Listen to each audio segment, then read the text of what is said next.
If you need something new for your garden, try planting a tree. Kim says these tips from Better Homes and Gardens will help you make the right choice for your yard and climate.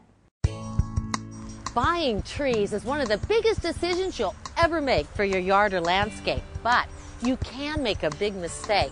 So I'm going to an expert for help. This is Doug Jimerson.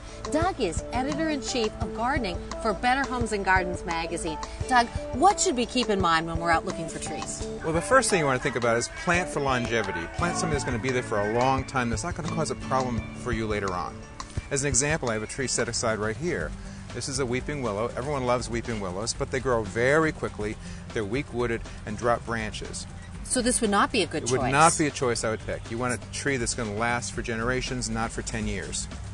Never thought about that, because you're right. I think of the romance of the weeping willow. Well, let's go look at some ones that would be good choices for most people's yards. Okay, there's some great ones over here.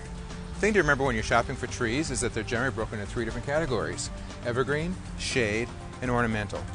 Now I recognize this one. This is a Japanese maple, right? Yes, it's a great tree. Most ornamental trees like this are perfect for a small space or a front lawn near your home. Aha, and so this would be okay by the house. This is a magnolia, same thing. Pretty. What kind of tree is this? Now this is a great shade tree. This is a red maple, and this is going to be, you can place this a little farther away from your home. It's going to help you save energy, and it's going to give you much needed shade. Shade in the summertime. Shade in summer, but the key is to get a tree like this that grows slower than the willow we saw earlier. The slower growing trees are tougher trees because their wood isn't weak.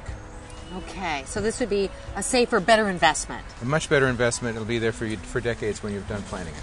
Now what about the evergreens? I have 3 different evergreens here to show the 3 different types of evergreens. This is an arborvitae. This will only get about 12, 14 feet tall. You can plant them 3 feet apart and make this lovely privacy screen, or hide an ugly garage next door or something like that. I know about this. These are great to hide your neighbor's camper. Yes, they are. This is if you have a terrace or a patio, you can still have trees. This is a dwarf Alberta spruce. At full height, it may be 8 feet, but it's going to take years to get that tall. Oh, so it's a slow grower. It's a very slow grower. It's very dwarf, great in containers. Okay. And then the smaller tree here is actually the biggest tree here. Now, I like this tree. This is a spruce, isn't it? Yes, that's our smallest tree in the cart, but this is going to be the biggest thing I'm showing you. This will get 60 feet tall. You're kidding. And maybe 40 feet wide. So when you're buying trees, be really careful and don't assume it's going to be small when it's in a little tiny pot like this.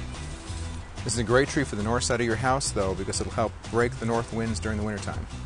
One more thing to keep in mind while you're plant shopping is look for species that have 4-season interest. Here's a crabapple, for example. I love these trees. They have beautiful flowers in the spring, colorful foliage for the summer, berries in the fall, and beautiful bark in the wintertime. So this tree's going to do something for you every season of the year. Exactly. Anytime you look out your window, you're going to see a beautiful tree. I can see it really pays, Doug, to do your research that one shouldn't do any impulse tree buying. Never buy a tree in impulse. Do some research. Think about it. It's a long-term relationship. You want to have the perfect partner. Oh boy, I think we all can relate to that. Doug, thanks so much. I'm Kim Singer with Better TV. I hope this helps you with your tree shopping. You'll find more great gardening tips in the current issue of Better Homes and Gardens magazine. Thank you for watching Better.tv. Please email us your thoughts, ideas at Better.tv. Together we'll make your home, family, and life better.